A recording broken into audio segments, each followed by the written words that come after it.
If you enjoy what you're hearing, don't forget to hit like and subscribe so we can find each other again in future.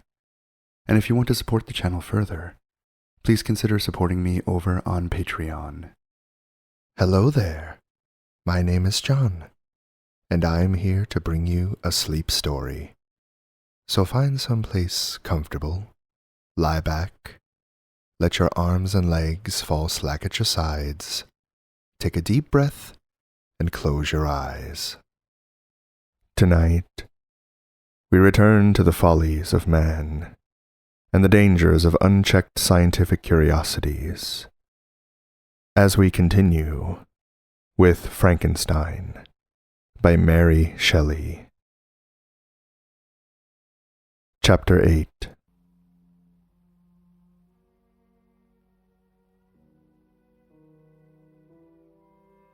Nothing is more painful to the human mind than, after the feelings have been worked up by a quick succession of events, the dead calmness of inaction and certainty which follows, and deprives the soul both of hope and fear. Justine died. She rested, and I was alive. The blood flowed freely in my veins, but a weight of despair and remorse pressed on my heart, which nothing could remove. Sleep fled from my eyes. I wandered like an evil spirit, for I had committed deeds of mischief beyond description horrible, and more, much more, I persuaded myself, was yet behind. Yet my heart overflowed with kindness and the love of virtue. I had begun life with benevolent intentions, and thirsted for the moment when I should put them in practice, and make myself useful to my fellow beings. Now all was blasted. Instead of that serenity of conscience, which allowed me to look back upon the past with self-satisfaction, and from thence to gather promise of new hopes, I was seized by remorse and the sense of guilt, which hurried me away to a hell of intense tortures, such as no language can describe. This state of mind preyed upon my health, which had entirely recovered from the first shock it had sustained. I shunned the face of man. All sound of joy and complacency was torture to me. Solitude was my only consolation. Deep, dark, death-like solitude. My father observed with pain the alteration perceptible in my disposition and habits, and endeavored to reason with me on the folly of giving way to immoderate grief. "Do you think, Victor," said he, "that I do not suffer also? No one could love a child more than I loved your brother." Tears came into his eyes as he spoke. "But is it not a duty to the survivors that we should refrain from augmenting their unhappiness by an appearance of immoderate grief? It is also a duty owed to yourself, for excessive sorrow prevents improvement or enjoyment, or even the discharge of daily usefulness, without which no man is fit for society."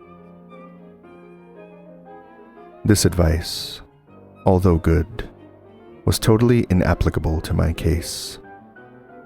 I should have been the first to hide my grief and console my friends, if remorse had not mingled its bitterness with my other sensations. Now I could only answer my father with a look of despair, and endeavor to hide myself from his view. About this time we retired to our house at Bellerive. This change was particularly agreeable to me.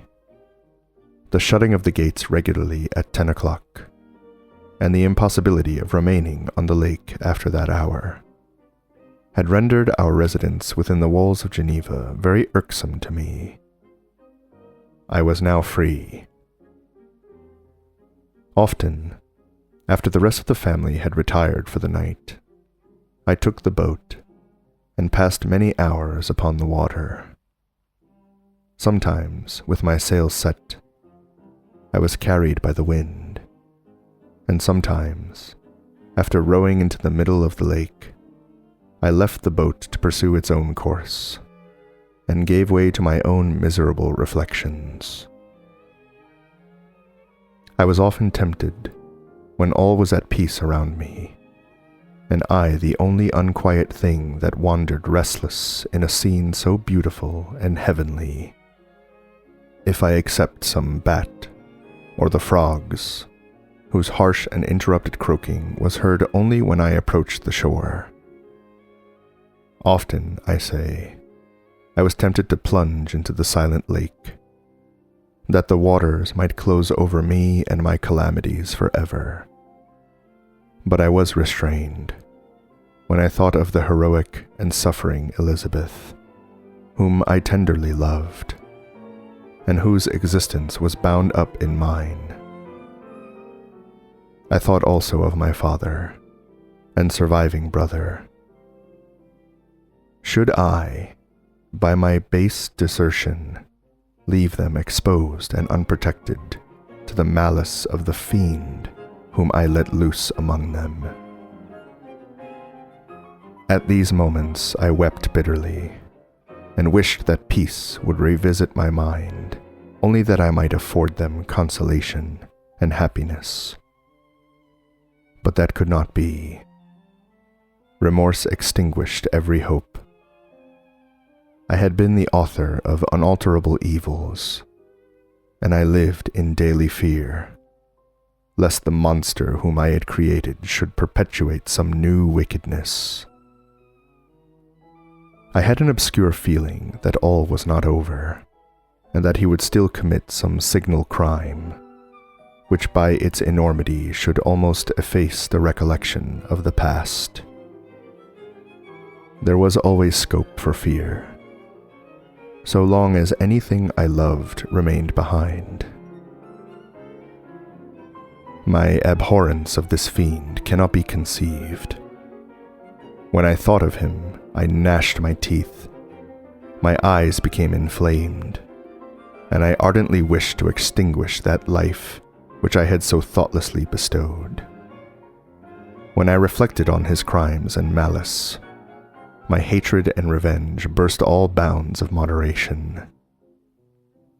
I would have made a pilgrimage to the highest peak of the Andes, could I, when there, have precipitated him to their base. I wished to see him again, that I might wreak the utmost extent of anger on his head, and avenge the deaths of William and Justine. Our house was the house of mourning. My father's health was deeply shaken by the horror of recent events. Elizabeth was sad and desponding. She no longer took delight in her ordinary occupations. All pleasure seemed to her sacrilege towards the dead. Eternal woe and tears, she then thought, was the just tribute she should pay to innocence, so blasted and destroyed. She was no longer that happy creature who in earlier youth wandered with me on the banks of the lake and talked with ecstasy of our future prospects. She had become grave and often conversed on the inconstancy of fortune and the instability of human life. "When I reflect, my dear cousin," said she, "on the miserable death of Justine Moritz, I no longer see the world and its works as they before appeared to me. Before, I looked upon the accounts of vice and injustice that I read in books or heard from others as tales of ancient days or imaginary evils. At least they were remote and more familiar to reason than to the imagination. But now misery has come home, and men appear to me as monsters thirsting for each other's blood. Yet I am certainly unjust. Everybody believed that poor girl to be guilty, and if she could have committed the crime for which she suffered, assuredly she would have been the most depraved of human creatures. For the sake of a few jewels, to have murdered the son of her benefactor and friend, a child whom she had nursed from its birth, and appeared to love as if it had been her own. I could not consent to the death of any human being, but certainly I should have thought such a creature unfit to remain in the society of men. Yet she was innocent. You are of the same opinion, and that confirms me. Alas! Victor, when falsehood can look so like the truth, who can assure themselves of certain happiness? I feel as if I were walking on the edge of a precipice, towards which thousands are crowding and endeavoring to plunge me into the abyss. William and Justine were assassinated, and the murderer escapes. He walks about the world free, and perhaps respected. But even if I were condemned to suffer on the scaffold for the same crimes, I would not change places with such a wretch. I listened to this discourse with the extremest agony. I, not in deed, but in effect, was the true murderer. Elizabeth read my anguish in my countenance, and kindly taking my hand said, My dearest cousin, you must calm yourself. These events have affected me. God knows how deeply. But I am not so wretched as you are. There is an expression of despair, and sometimes of revenge, in your countenance, that makes me tremble. Be calm, my dear Victor. I would sacrifice my life to your peace. We surely shall be happy, quiet in our native country, and not mingling in the world. What can disturb our tranquility? She shed tears as she said this, distrusting the very solace that she gave. But at the same time she smiled, that she might chase away the fiend that lurked in my heart. My father, who saw in the unhappiness that was painted in my face only an exaggeration of that sorrow which I might naturally feel, thought an amusement suited to my taste would be the best means of restoring me to my wonted serenity. It was from this cause that he had removed to the country, and, induced by the same motive, he now proposed that we should all make an excursion to the valley of the Chamonix. I had been there before, but Elizabeth and Ernest never had, and both had often expressed an earnest desire to see the scenery of the place, which had been described to them as so wonderful and sublime. Accordingly, we departed from Geneva on this tour about the middle of the month of August, nearly 2 months after the death of Justine. The weather was uncommonly fine, and if mine had been a sorrow to be chased away by any fleeting circumstance, this excursion would certainly have had the effect intended by my father. As it was, I was somewhat interested in the scene. It sometimes lulled, although it could not extinguish my grief. During the first day, we traveled in a carriage. In the morning, we had seen the mountains at a distance, towards which we gradually advanced. We perceived that the valley through which we wound, and which was formed by the river Arve, whose course we followed, closed in upon us by degrees, and when the sun had set, we beheld immense mountains and precipices overhanging us on every side, and heard the sound of the river raging among the rocks, and the dashing of waterfalls around. The next day we pursued our journey upon mules, and as we ascended still higher, the valley assumed a more magnificent and astonishing character. Ruined castles hanging on the precipices of piney mountains, the impetuous Arve, and cottages every here and there peeping forth from among the trees, formed a scene of singular beauty. But it was augmented and rendered sublime by the mighty Alps, whose white and shining pyramids and domes towered above all, as belonging to another earth, the habitations of another race of beings. We passed the bridge of Pélissier, where the ravine, which the river forms, opened before us, and we began to ascend the mountain that overhangs it. Soon after, we entered the valley of Chamonix. This valley is more wonderful and sublime, but not so beautiful and picturesque as that of Servox, through which we had just passed. The high and snowy mountains were its immediate boundaries, but we saw no more ruined castles and fertile fields. Immense glaciers approached the road. We heard the rumbling thunder of the falling avalanche, and marked the smoke of its passage. Mont Blanc, the supreme and magnificent Mont Blanc, raised itself from the surrounding aiguille, and its tremendous dome overlooked the valley. During this journey, I sometimes joined Elizabeth, and exerted myself to point out to her the various beauties of the scene. I often suffered my mule to lag behind, and indulged in the misery of reflection.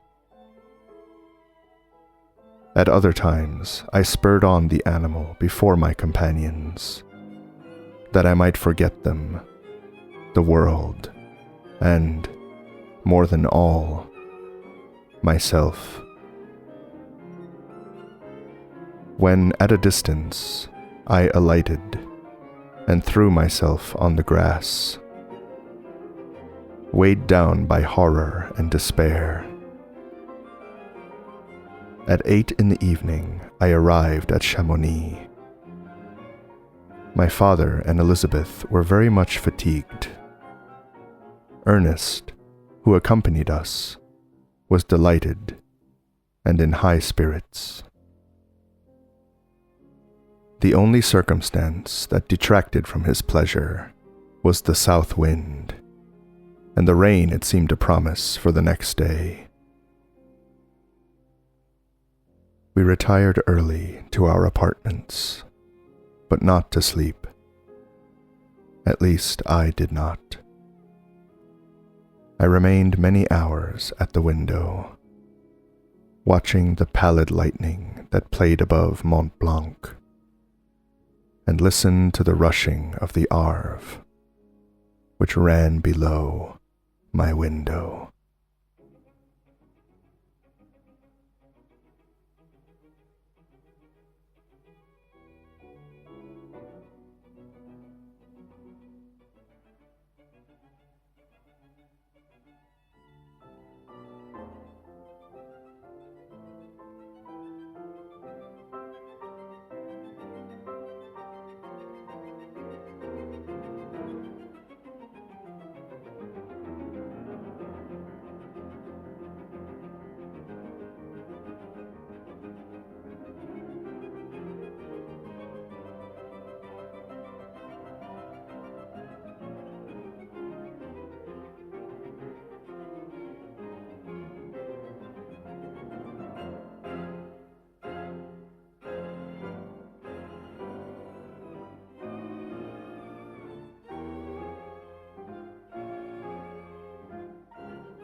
Thank you for listening.